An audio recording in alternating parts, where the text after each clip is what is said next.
বড় সুখবর প্রাথমিক শিক্ষকদের জন্য নেওয়া হলো যে উদ্যোগ। তো এখানে আজকে আমরা ভিডিওতে সকল বিস্তারিত তথ্য নিয়ে আলোচনা করার চেষ্টা করব।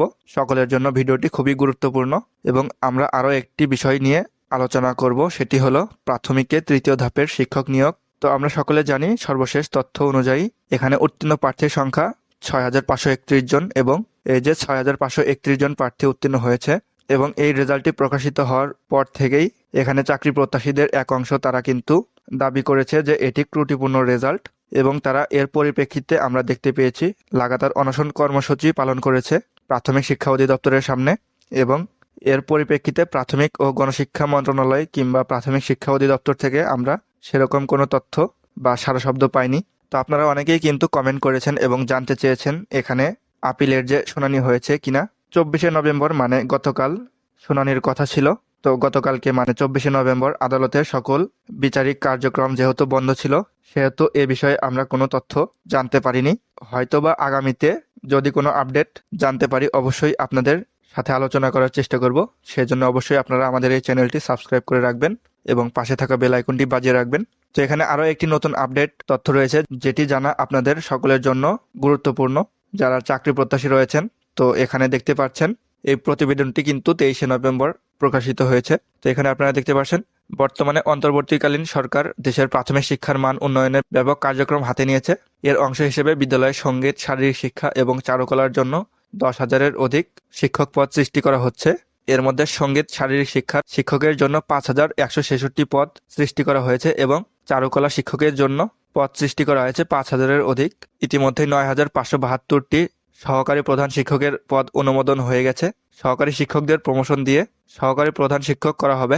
একই সঙ্গে প্রাথমিকের শিক্ষার মান উন্নয়নে বিশেষজ্ঞদের নিয়ে কনসালটেশন কমিটি করা হয়েছে যাদের সুপারিশের ভিত্তিতে প্রাথমিক শিক্ষার মান উন্নত করা হবে। আবার সহকারী শিক্ষকদের বদলির পদ্ধতি আরও কিভাবে সহজ করা যায় সেটি নিয়েও নতুন করে চিন্তা ভাবনা করা হচ্ছে। সুতরাং প্রাথমিক শিক্ষার অনেক সুখবর আসছে। প্রাথমিক ও গণশিক্ষা মন্ত্রণালয়ের সূত্রে এসব তথ্য জানা গেছে। সূত্রে আরও জানা যায় বর্তমানে সরকারের 3 মাসে 208 জন প্রধান শিক্ষক নিয়োগ দেওয়া হয়েছে এবং সহকারী শিক্ষক নিয়োগ দেওয়া হয়েছে 6,531 জন। সরকার শিক্ষার্থীদের মিড ডে মিলে যুক্ত করতে যাচ্ছে ডিম, দুধ, পাউরুটি, কলা ও মৌসুমী ফল। প্রাথমিক বিদ্যালয়ের ভবনগুলো আধুনিক ও দৃষ্টিনন্দন করা হচ্ছে। অবহেলিত ও পথশিশুর শিক্ষার জন্য আবার সচল করা হচ্ছে শিশু কল্যাণ ট্রাস্ট। প্রাক প্রাথমিক শিক্ষা 1 বছরের বদলে 2 বছর করা হচ্ছে। এ বিষয়ে প্রাথমিক ও গণশিক্ষা মন্ত্রণালয়ের উপদেষ্টা ডক্টর বিধান রঞ্জন রায় পোদ্দার বলেন, বর্তমান সরকার প্রাথমিক শিক্ষার অমূল্য পরিবর্তন আনতে চায়। এজন্য একদিকে যেমন নতুন নতুন পদ সৃষ্টি করা হচ্ছে, অন্যদিকে নতুন শিক্ষক নিয়োগ দেওয়া হচ্ছে। শিক্ষার মান উন্নয়নে বিশেষজ্ঞদের নিয়ে টিম করা হয়েছে। তাদের পরামর্শ নিয়ে আমরা প্রাথমিক শিক্ষার মান উন্নত করব। আমরা শিক্ষার্থীদের স্বার্থের দিক বিবেচনা করে তাদের মিড ডে মিলে ভালো ভালো খাবার যুক্ত করব। একই সঙ্গে আমরা বিদ্যালয়ের ভবনগুলো আধুনিক ও দৃষ্টিনন্দন করব। এছাড়া শিক্ষকদের বেতন বৃদ্ধি, বদলি পদ্ধতি সহজ করা সহ আরও অনেক নতুন নতুন সিদ্ধান্ত আমরা নিতে যাচ্ছি। অর্থাৎ প্রাথমিক শিক্ষার মান উন্নয়নে আমরা দৃশ্যমান অনেক কিছু করব। নতুন পদ সৃষ্টি মন্ত্রণালয়ের সূত্রে জানা গেছে প্রাথমিক বিদ্যালয়গুলোতে অনেক নতুন পদ সৃষ্টি করা হয়েছে। যেমন বিদ্যালয়ে সঙ্গীত ও শারীরিক শিক্ষার 5,166টি পদ সৃষ্টি করা হয়েছে। পর্যায়ক্রমে আরও কিছু পদ তৈরি করা হবে। এ শিক্ষকদের যাতে নিয়োগ দেওয়া যায় তার জন্য নিয়োগ বিধিমালায় এসব পদ যুক্ত করা দরকার। সে প্রক্রিয়াও ইতিমধ্যে শুরু হয়ে গেছে। এর ফাইল জনপ্রশাসন মন্ত্রণালয়ে পাঠানো হয়েছে।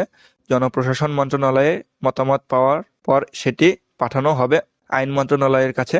এরপর বাকি কার্যক্রম সম্পন্ন করে ওইসব শিক্ষক নিয়োগের কাজ শুরু করা হবে। তবে সঙ্গীত ও শারীরিক শিক্ষার শিক্ষক প্রত্যেক প্রাথমিক বিদ্যালয়ে দেওয়া হবে না। এটা আঞ্চলিক ভিত্তিক পদায়ন করা হবে। যেমন একটি অঞ্চলে কয়েকটি বিদ্যালয় মিলে একজন নিয়োগ দেওয়া হবে। কারণ প্রাথমিক বিদ্যালয়ে 65,000 এর উপর, এত বিদ্যালয়ে সঙ্গীত ও শারীরিক শিক্ষক দেওয়া সম্ভব হবে না। তবে প্রথমে ক্লাস্টার ভিত্তিক করা হবে, পরে পদ সংখ্যা আরও বাড়ানো হবে। প্রাথমিক শিক্ষার কার্যক্রম আরও গতিশীল করতে বিদ্যালয়ে সহকারী প্রধান শিক্ষকের পদ সৃষ্টি করা হয়েছে। ইতিমধ্যে 9,572টি। বর্তমানে যারা সহকারী শিক্ষক রয়েছেন তাদের মধ্যে পদোন্নতি দিয়ে সহকারী প্রধান শিক্ষকের পদ শতভাগ পূরণ করা হবে। পরে তারা প্রধান শিক্ষকও হতে পারবেন। তো এখানে আরও অনেক বিস্তারিত তথ্য রয়েছে, আপনারা চাইলে সেটা পড়ে নিতে পারেন। এই ভিডিও ডেসক্রিপশন বক্সে এই লিঙ্কটি দেওয়া থাকবে। তো আমরা যেটি জানতে পারলাম আজকের ভিডিও থেকে বা এই প্রতিবেদন থেকে সেটি হলো এখানে শিক্ষকদের জন্য সুখবর।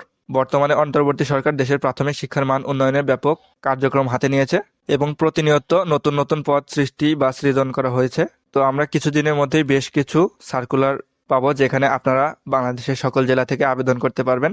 এবং আশা করব প্রাথমিকের তৃতীয় ধাপের এই নিয়োগটি স্থগিত করা হয়েছে, বা এতদিন ধরে চাকরি প্রার্থী যারা আন্দোলন করেছে, তো তাদের একটি সুন্দর সমাধান হয়ে যাবে। এবং যে কোনো আপডেট আসলে আমরা আপনাদের মাঝে তুলে ধরার চেষ্টা করব। সেই জন্য আপনারা অবশ্যই আমাদের চ্যানেলটি সাবস্ক্রাইব করে পাশে থাকা বেল আইকনটি বাজিয়ে দেবেন। আর আজকের ভিডিওটি যদি ভালো লাগে অবশ্যই লাইক দিয়ে আপনার মূল্যবান মতামত কমেন্ট বক্সে কমেন্ট করবেন। তো দেখা হচ্ছে অন্য কোনো ভিডিওতে, ততক্ষণের জন্য খোদা হাফেজ।